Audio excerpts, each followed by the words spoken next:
Oke, assalamualaikum warahmatullahi wabarakatuh. Kembali lagi dengan saya Arif Fadila di Opsi, obrolan optimis seputar Indonesia. Kali ini kita kedatangan tamu yang sangat luar biasa. Beliau merupakan tokoh muda, beliau merupakan doktor muda, beliau juga merupakan penulis yang sangat handal.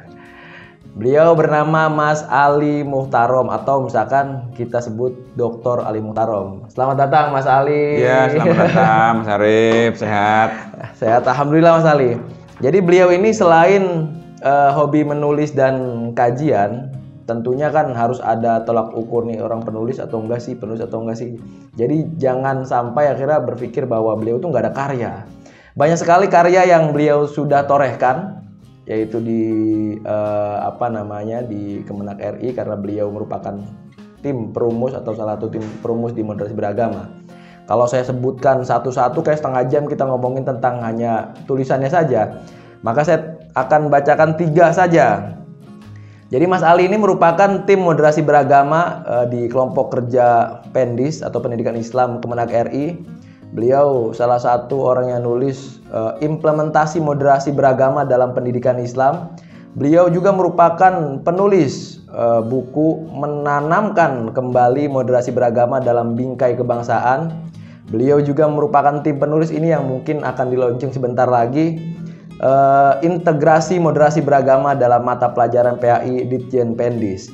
Nah, karena beliau ini merupakan doktor, tentunya beliau juga merupakan salah satu pengajar atau dosen ya di salah satu universitas ternama di Indonesia, yaitu di UIN Sultan Maulana Hasanuddin, Banten. Beliau juga merupakan salah satu pengurus di PP Majelis Dzikir Hubul Waton atau pengurus pusat Majelis Dzikir Hubul Waton di Departemen Kajian dan Halakoh PPMDHW. Jadi sangat banyak sekali, kalau misalnya saya bacakan satu-satu nggak bakal selesai. Mas Ali. Iya. Gimana Mas? Hari ini Mas Ali kita akan membahas tentang bagaimana membumikan nilai-nilai moderasi beragama dalam bingkai kebangsaan. Karena saya baca track record Mas Ali ini sangat kencang dan gencar Mas Ali ngomongin soal moderasi beragama. Kaitan dengan pemuda, kaitan dengan seluruh masyarakat, ya kan, moderasi beragama. Sebenarnya apa sih Mas Ali moderasi beragama, Mas Ali? Oke Mas Arif, ya ini memang perbincangan yang saat ini sedang hangat ya tentang moderasi beragama.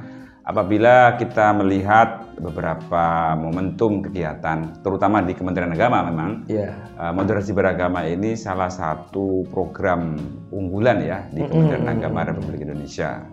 Nah tadi Mas Arif sudah menyebutkan ya, itu saya salah satu lah dari beberapa teman ya yang ikut dalam dalam hubungannya dengan moderasi beragama ya. Jadi penggerak moderasi beragama lah. Beberapa momen saya diikutkan. Tadi buku implementasi moderasi beragama dalam pendidikan Islam itu secara khusus memang di bawah Pokja atau kelompok kerja Pendis ya, Pendidikan Islam, Kementerian Ditjen Pendis Kemenak RI. Nah, tadi ditanya apa sih moderasi beragama itu kan? Saya kira istilah ini perlu dijelaskan ya. Jadi moderasi beragama itu sebenarnya berhubungan dengan cara kita memahami ajaran agama ya. Jadi moderat ya. Moderat itu kan artinya di tengah-tengah. Jadi kalau dalam bahasa Arab istilah wasatiyah. Kalau dalam Islam ya itu adalah wasatiyah Islam. Mungkin kita sering mendengar istilah itu. Dan intinya sih sebenarnya moderation atau moderat atau wasatiyah, al-wasatiyah itu adalah pemahaman keagamaan yang tegak lurus ya di dalam garis keseimbangan atau tengah-tengah itu sendiri, tidak melenceng ke kiri atau tidak cenderung ke kiri ya, yang menyebabkan orang memahami ajaran keagamaan itu sangat liberal ya, betul. Berdasarkan rasionalitas semata, tapi juga tidak ke kanan, terlalu condong ke kanan. Artinya moderasi beragama condong ke kanan itu artinya memahami ajaran keagamaan itu secara tekstualis tanpa melihat konteks yang ada di dalam bingkai, apalagi tadi bingkai kebangsaan. Ini perlu disampaikan karena memang moderasi beragama atau pemahaman keagamaan yang moderat ini mengambil tengah-tengah posisinya Mas, di antara pemahaman yang tadi ekstrem ke kanan dan ekstrem ke kiri. Jadi ini juga terkandung di dalam ajaran kita ya. Kalau kita misalkan mendengar ada ayat Al-Qur'an atau mungkin hadis Nabi, misalkan khairul umuri awsatuha. Jadi sebaik-baiknya urusan ya itu adalah yang tengah-tengah. Wasatiyah itu seperti itu. Bukan buat setengah-setengah Mas.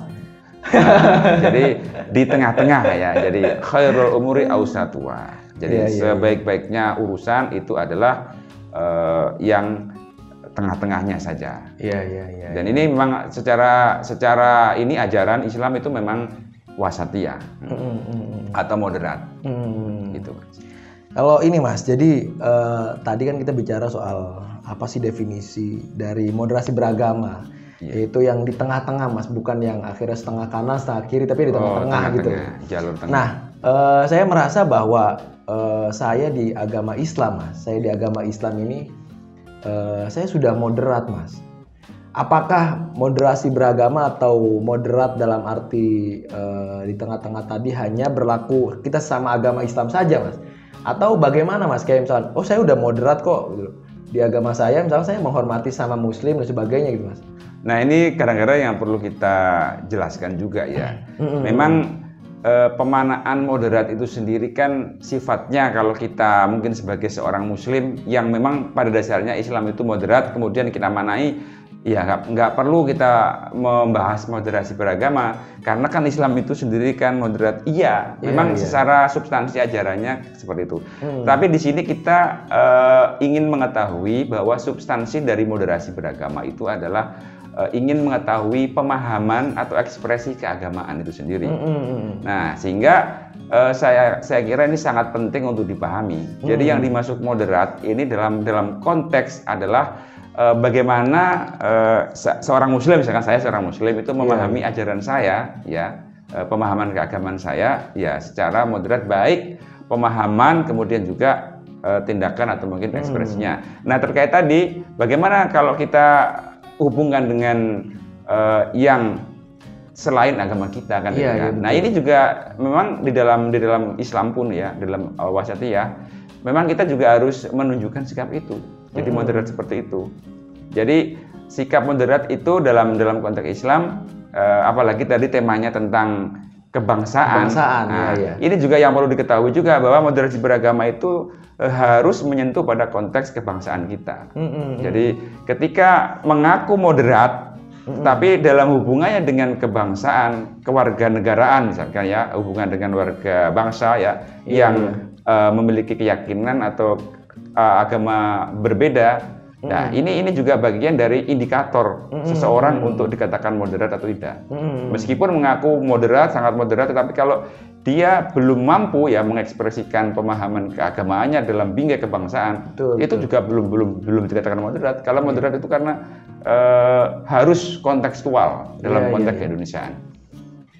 Ya. Jadi kayak misalkan hanya moderat ke agama Islam saja itu belum termasuk moderat yang tadi dimaksud Mas.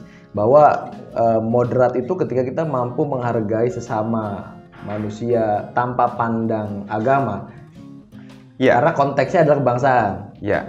Karena gini juga, ini saya perlu tegaskan juga, kan mungkin orang dikatakan moderat atau tidak dalam konteks kebangsaan ya, dalam hubungannya dengan paham keagamaan, entah itu agamanya Islam atau mungkin Nasrani ya, atau Buddha, Hindu yang ada di Indonesia ini, itu juga bisa dilihat dari indikator-indikator yang ada. Misalkan begini ya, salah satu indikator misalkan, atau di antara indikator yang perlu mungkin kita kaitkan dengan konteks kebangsaan, misalkan satu, moderasi beragama itu harus mengarah kepada nilai-nilai kebangsaan.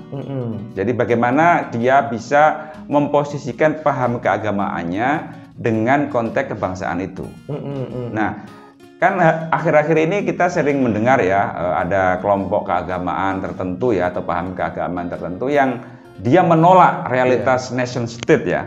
Sehingga di sini ketika mengaku sangat moderat tidak bisa, karena dia mengecualikan hal-hal yang berhubungan dengan kebangsaan kita. Terus kemudian indikator yang kedua, misalkan kalau kita ingin melihat ya, bagaimana seseorang itu bisa dikatakan moderat, ya dia harus mengikuti aturan konstitusi, ya Undang-Undang Dasar 45, 4 pilar lah ya. Kemudian Pancasila itu, dia juga harus mengakui itu. Jadi kalau tidak mengakui ya, meskipun mengatakan dia moderat ya tidak tepat. Kemudian yang selanjutnya, mungkin saya ini sampaikan juga, indikatornya juga adalah anti radikalisme atau anti ekstremisme lah bahasa sekarang ya.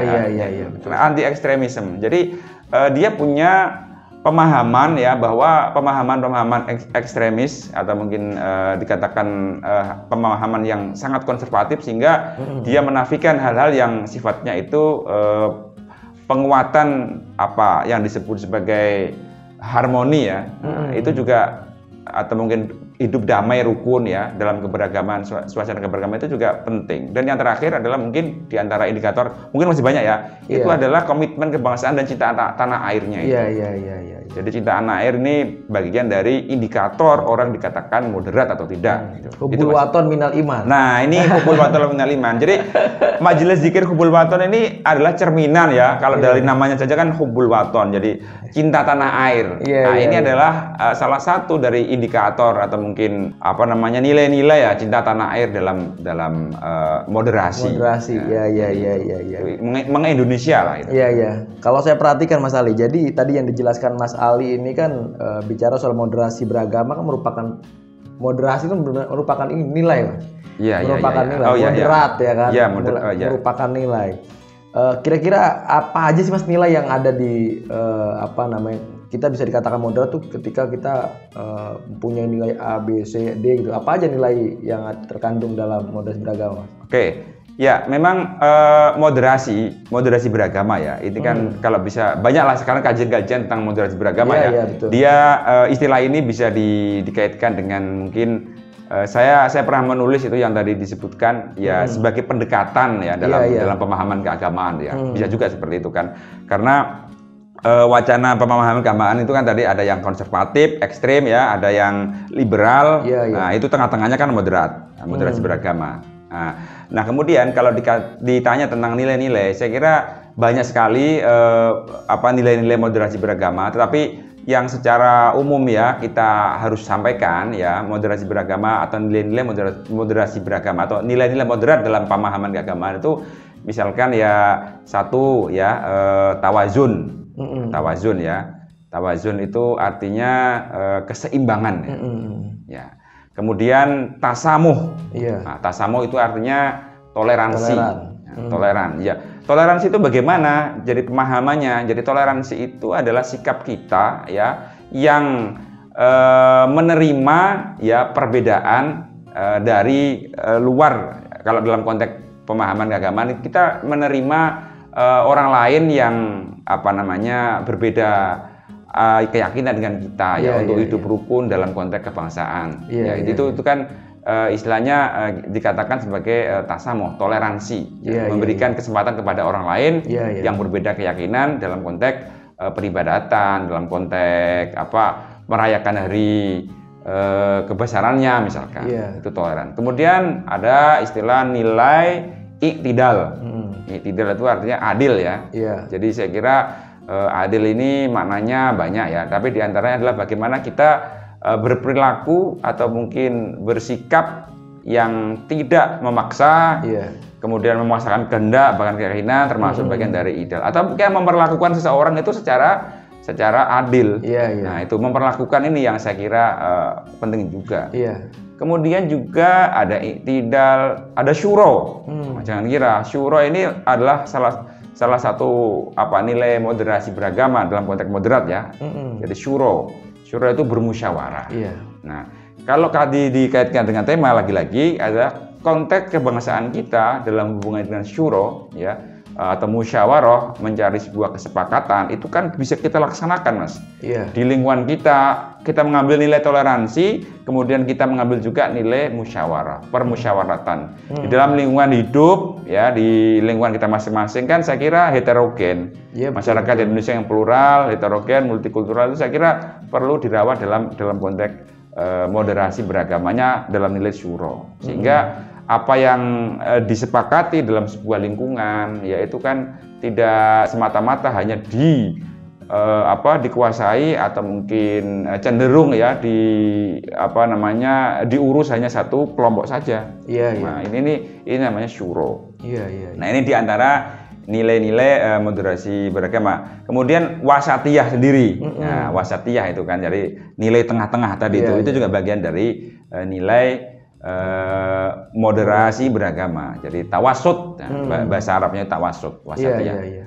Jadi kalau misalkan kita kaitkan dengan ajaran Islam ya, hubul waton ini kan cerminan dari Islam ya. Nah, itu adalah Islam yang wasatiyah itu tadi. Yang di tengah-tengah. Jadi dalam Islam wasatiyah itu tengah-tengah itu. Nilai-nilai yang tadi saya sebutkan. Mas, karena Mas Ali ini merupakan salah satu tim perumus ya bicara soal implementasi moderasi beragama dalam pendidikan Islam, Mas. Ini pendidikan Islam ini sangat global, Mas. Nah, ada nggak sih, Mas, misalkan trik atau tips dasar katakan untuk pemuda atau misalkan teman-teman yang ada di pendidikan Islam, bagaimana mengimplementasikan moderasi beragama, Mas? Oh iya. Kita lihat dulu di jenjang mana gitu kan. Kan pendidikan ini kan ada dalam undang-undang sistem pendidikan nasional itu ada istilahnya itu jenjang pendidikan dasar, kemudian menengah, kemudian tinggi. Ini yang jalur formalnya kan ya. Nah, betul. Kalau kita kalau saya ditanya atau kita ditanya mengenai bagaimana mengimplementasikan moderasi beragama dalam konteks pendidikan Islam, ini sebenarnya pembahasannya sangat luas sekali. Tapi kalau kita misalkan melihat ya, karena moderasi beragama itu kan kalau saya tafsirkan ataupun saya pahami itu kan lawan dari ekstrem, dari kiri atau kanan kan. Nah kebetulan ya dalam konteks hari ini memang masih ada dijumpai ya dari beberapa ya saya kira kelompok atau mungkin individu tertentu ya yang memang ada lah yang ekstrem itu ada. Ini juga saya kira peran pendidikan sangat penting, terutama pendidikan Islam di dalam penguatan dan pengembangan nilai moderasi beragama. Nah, bagaimana cara mengimplementasikannya ya atau melaksanakannya? Saya kira ada pihak-pihak tertentu ya. Saya kira kalau misalkan di lingkungan pendidikan formal ya, itu ada istilahnya penguatan secara kelembagaan. Nah, penguatan kelembagaan ini berhubungan langsung dengan mungkin ini pendekatan sekolah ya. Jadi school based to implementation ya. Jadi pendekatan berbasis kepada sekolah, karena sekolah ini ada pimpinan atau mungkin kepala sekolah. Saya kira bagaimana kepala sekolah itu memberikan intervensi, pemahaman ya, termasuk juga kebijakan. Kemudian yang kedua, secara kelembagaan juga itu proses pembelajaran. Jadi pendekatan proses pembelajaran. Dan ini juga harus dimulai dari guru. Ya kalau guru pendidikan agama Islam, ya kebetulan tadi disebutkan memang ada sebuah seri modul sebenarnya yang sedang disiapkan oleh Ditjen Pendis. Tadi itu ada, ini mungkin bocoran ya, insya Allah akan segera launching ini. Jadi ada 3 seri tentang pemahaman moderasi beragama, kemudian bagaimana membentuk mindset guru PAI ya terutama ya di dalam pengembangan moderasi beragama. Kemudian juga ada integrasi materi. Jadi materi-materi itu diintegrasikan beberapa nilai-nilainya dengan moderasi beragama. Jadi pendekatan kepala sekolah misalkan ya, kebijakan, kemudian proses pembelajaran. Jadi saya kira itu guru tuh harus memiliki pemahaman keagamaan yang luas ya. Ta'amukon wa tabahuron. Jadi mendalam, tabahur dan luas. Nah, ini penting juga karena salah satu faktor ya mengapa pemahaman yang cenderung ekstrem itu muncul itu diantara faktornya adalah kurangnya guru dalam pemahaman. Jadi kalau kita belajar agama itu semakin luas, saya kira akan berimbas kepada sikap yang lebih moderat. Itu penting dicatat. Nah yang ketiga selain pendekatan guru proses belajar itu adalah materi jadi integrasi itu. Ini yang dalam jenjang formal ya, dalam pendidikan.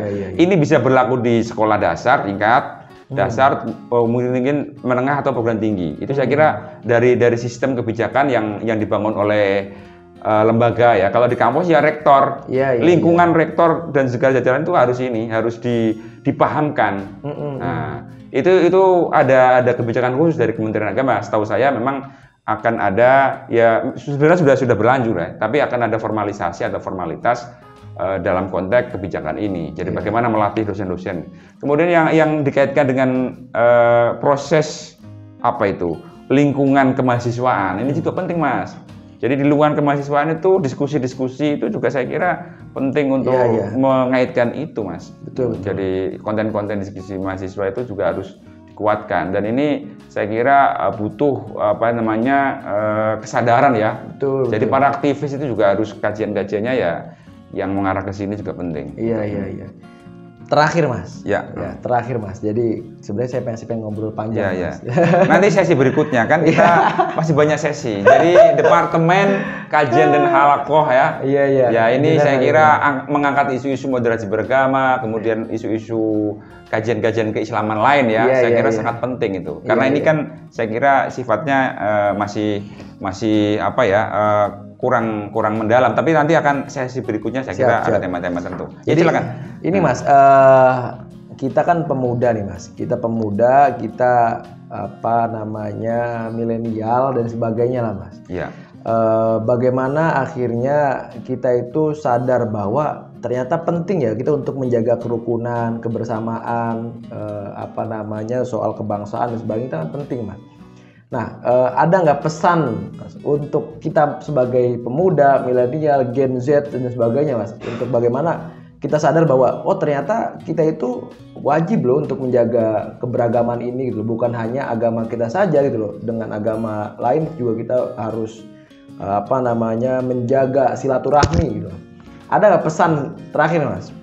Oke, ya, saya kira memang penting sekali ya untuk generasi muda ini memiliki kesadaran terkait dengan sejarah kebangsaan, Mas. Iya. Jadi kalau kita kaitkan dengan paham keagamaan atau negara kita yang religius ini, bangsa kita, terutama pemuda hari ini tuh harus membaca sejarah itu. Jadi Indonesia merdeka itu juga tidak bisa dipisahkan dari peran para pahlawan ya, yang semuanya itu saya kira religius. Nah, ini penting ya. Jadi para tokoh agama, tokoh tokoh masyarakat ya, itu bingkai religiusitas itu yang menyatukan Indonesia. Nah, sehingga satu pesannya memang untuk para mahasiswa utamanya ya yang masih atau generasi muda secara lebih umumnya itu adalah bagaimana kita memahami sejarah kebangsaan kita. Itu satu ya. Yang kedua, memang kita ini harus mengisi dunia pendidikan kita ya bagi para pemuda ya tentang hal-hal yang positif ya, positif. Terutama juga hal-hal yang berhubungan dengan ini persatuan Mas. Jadi persatuan kebangsaan, religiusitas penting. Jadi kita harus meninggalkan atau mungkin menghilangkan ego ya. Jadi ego, terutama ego itu tadi ya bisa sara ya saya kira ya. Tapi yang jelas ego-ego yang sifatnya primordial ya, baik itu dibangun dari ego suku ya, ras atau mungkin bahkan ego pemahaman yang tadi kurang moderat itu. Jadi intinya mahasiswa ini harus sadar satu tentang bagaimana kebangsaan itu sejarahnya, kemudian Indonesia merdeka, kemudian harus sadar tentang apa urgensi dari persatuan. Nah itu Mas. Jadi saya kira itu untuk hari ini. Jadi persatu bersama membangun sebuah peradaban ya yang lebih bagus. Apalagi kalau dikaitkan dengan mahasiswa ya. Nah itu peradaban yang lebih bagus dan bisa dibilang nanti akan terwujud sebuah persatuan ya. Jadi bangsa Indonesia itu saya kira ke depan itu kan perlu itu. Jadi persatuan. Nah, terima kasih ya. Ya, jadi bicara sangat lugas dan luas dari Pak Doktor ini. Tentunya sebenarnya masih pengen banyak sekali saya menggali ilmu dari beliau. Kalau dulu saya ngobrol sama guru, kalau ada orang pinter diambil aja ilmunya semuanya kata dia. karena memang waktu kita terbatas. Oh iya, jadi sahabat Geo semuanya, tetap jaga protokol kesehatan karena memang COVID semakin meningkat hari ini. Kita harus jaga baik dari teman kita, keluarga kita, sanak saudara kita. Kita tidak bisa untuk akhirnya mengatur kapan terbenam dan terbitnya matahari, tapi kita mampu untuk menghentikan laju COVID-19. Jadi dari saya Rifadillah, wassalamualaikum warahmatullahi wabarakatuh. Waalaikumsalam warahmatullahi wabarakatuh. Terima kasih Mas Ali. Ya, terima kasih.